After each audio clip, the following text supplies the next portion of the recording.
TDP Janasena పార్టీలు ఎన్ని కుట్రలు పన్నినా కూడా గెలిచేది వైసీపీయేనని ఏపీ ప్రభుత్వ సలహాదారు సజ్జల రామకృష్ణారెడ్డి విమర్శించారు. ఇక 2019 ఎన్నికలకి ముందు ఈవీఎంలపైన హడావిడి చేశారని, ఇప్పుడు ఆ ఓటర్ల లిస్ట్ రచ్చ చేస్తున్నారని ఎద్దేవా చేశారు.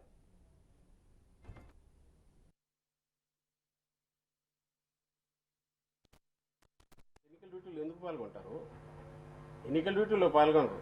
ఎన్నికల్లో ప్రజాస్వామ్యంలో ఎన్నికలు ఇంపాక వాళ్ళు పౌరులుగా, మామూలు పౌరులుగా వాళ్ళ అభిప్రాయాలకు అనుగుణంగా పనిచేస్తారు. అంటే వాలంటీర్ అనే పదంలో మాట్లాడి ఉన్నప్పుడు దాని మీద వీళ్ళు అనడం ఏంటి? వాళ్ళు ఏదో మేము వాడుకుంటున్నాం అనడం ఏంటి? దానికి ఏమైనా అర్థం లేనిది. దాన్ని తీసుకెళ్లి ఈసీకి పెడితే పాపం వాళ్ళు ఏం చేస్తారు? ఎలక్షన్ కమిషన్ అంటే నేను కూడా రాంగ్ ఇది ఇవ్వడానికి ట్రై చేస్తున్నాను.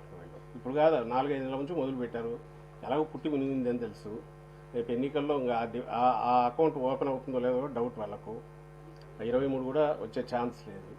సో ఇప్పటి నుంచి ఒక గ్రౌండ్ ప్రిపేర్ చేసుకుంటున్నారు. ఎందుకు పోయినారంటే అది అంతకుముందు ఈవీఎంల మీద పడినాడు. ఒకసారి ఓడిపోతే ఈవీఎంల మీద, ఇక ఓటర్ లిస్ట్ మీద ఇవి చూపించి మేమంతా చేసి చేసామని చెప్పడానికి ఒక సాకు కోసమే ఇదంతా చేస్తున్నారని మేము అనుకుంటాం.